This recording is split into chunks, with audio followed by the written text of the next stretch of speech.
I'm Jason. And today we're talking about the new Nightmare on Elm Street. The remake from Platinum Dunes is take on the classic Freddy story. Child molester torments a bunch of kids, parents kill him, and then he comes back and starts stalking the kids in their dreams. One of the prime things about Nightmare on Elm Street is the concept. You really can't go wrong with that. It's really inventive, spooky, and it's getting at you when you're at your most vulnerable, when you're sleeping. And the fact that you've got this horribly burned pedophile tracking you down in your dreams, it doesn't get much scarier than that.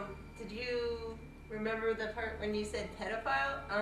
I thought this was a remake. I don't remember him being a pedophile. It was always assumed. I always assumed that, yeah, Freddy was touching him in the bad place. Yeah, Wes Craven originally intended that, and then he cut it because he knew that sucked. Really? Yeah. It just makes him scarier. It made Freddy more despicable and nasty than he has ever been. And so in that way, I think it's an improvement on the original character.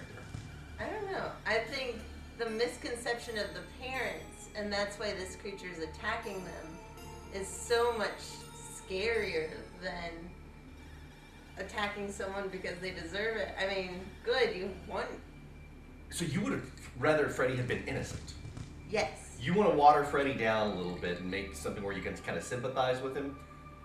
Kayla sympathizes with Fred Krueger, child molester killer. Okay, so that's the deadly debates for this time. I think this movie went a long way to making Freddy scary again.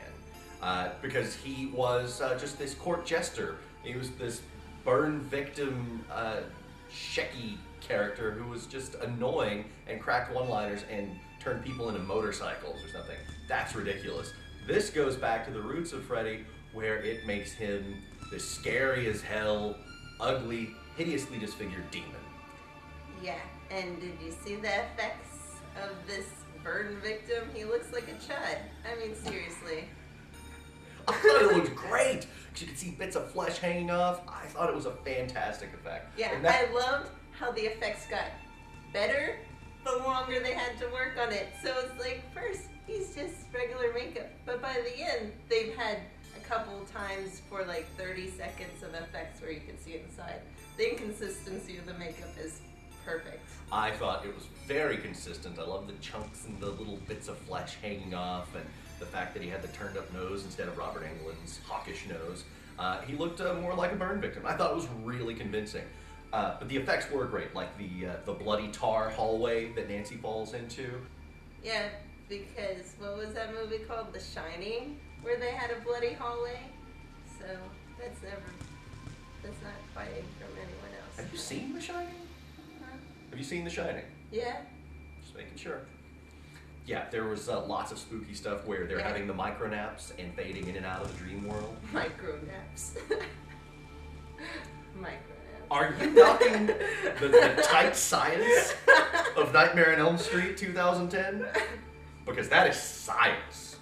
I mean, when I think about doing Nightmare on Elm Street again, especially with the technology we have now, why not bring it into the dream world?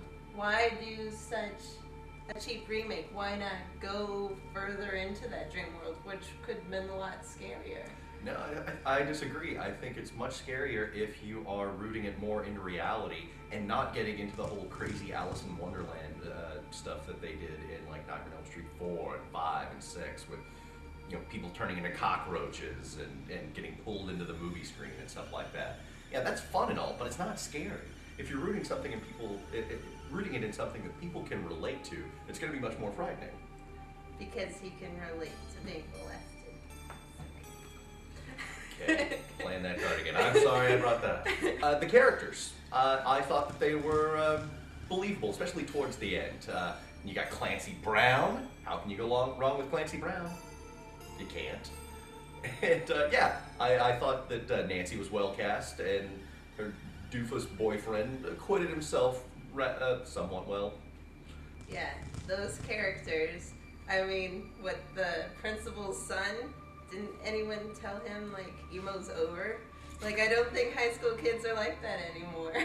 I will say that the principal's son was wearing a Joy Division t-shirt, and I'm just like, you've never heard Joy Division? It played on his Pandora. Leave him alone. Right. But, yes, Nightmare on Elm Street, I liked it because it saved Freddy from the comedic Freddy versus Jason bullshit that he's been subjected to for the last 15 years. Leave us your comments and tell Jason why he's wrong some more for me.